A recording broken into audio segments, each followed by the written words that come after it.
It's one of the most widely beloved Christmas movies of all time, but the cast of It's a Wonderful Life also had some dark tales to share from their time on set.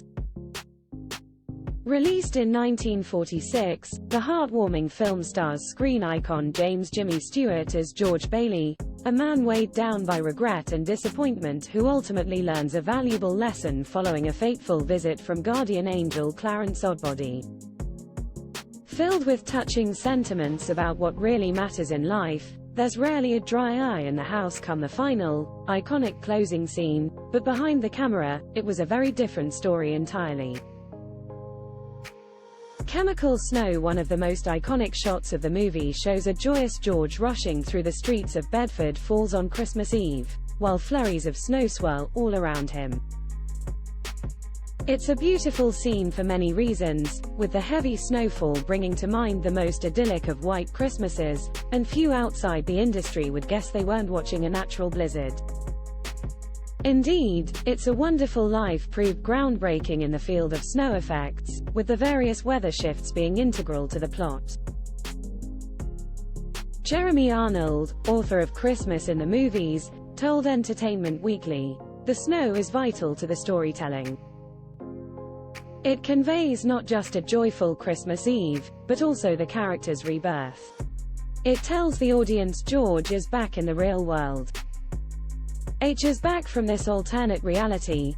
The snow starts falling and we get it right away. And that is a very gentle, cleansing snow."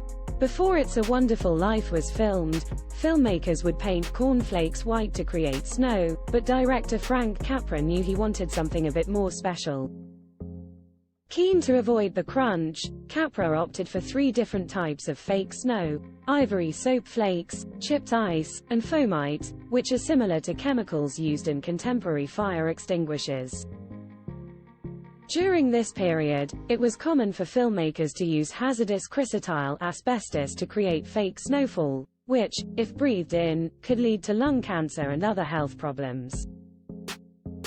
Although this dangerous substance was indeed used on the set of It's a Wonderful Life, it at least wasn't rained down on any of the actors, as was the case with The Wizard of Oz, 1939, and Holiday Inn, 1942.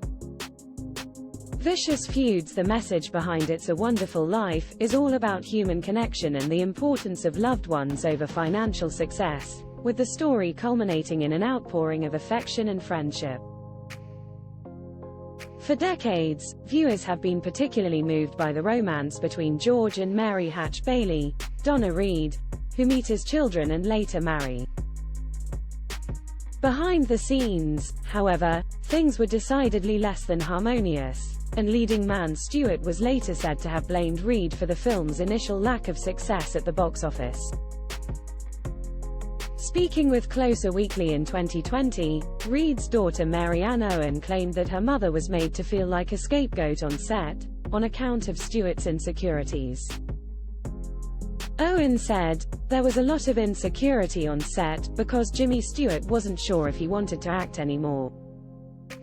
He thought it was too frivolous, but Lionel Barrymore and others talked him into it. So, there was this insecurity on the set, and Mum was really not that well known. I mean, she was only 25, and I think signed her MGM contract at 21. Stewart reportedly vowed never to work with Reed again, but by the time she died in 1986, aged 64, the former flop had become a widely adored seasonal favorite. Praising Reed after her death, Stewart said, "I'll always remember her as a wonderful woman and as my wife in It's a Wonderful Life. I don't know of anybody who could have played the role better. She was absolutely marvelous." Violent that left actor bleeding in one memorable scene, the young George, Bob Anderson, has a run-in with his first employer, the pharmacist Mr. Gower, H.B. Warner. Distraught after learning of his son's death, Gower almost accidentally poisons a child in a drunken mishap. George notices something is wrong and alerts Gower to his error, only to be met with a smack around the ear. Little did viewers know at the time that Anderson's ear was actually bloodied, with seasoned method actor Warner having been drinking alone during rehearsals to get into character. Speaking with the Los Angeles Times in 1996, Anderson recalled, "He actually bloodied my ear. We rehearsed, and as the day progressed, the louder and more demanding HB got. We'd rest for a little while. It'd go back to school. They'd bring me back out, and we'd spar a little more. Once the cameras started rolling at the end of the day, it took just 3 minutes to get the take." Anderson continued, "That was Capra's way of getting it to the Academy Award point. My ear was beat up and my face was red, and I was in tears. I knew when I went through the door of that drugstore to go behind those pillboxes.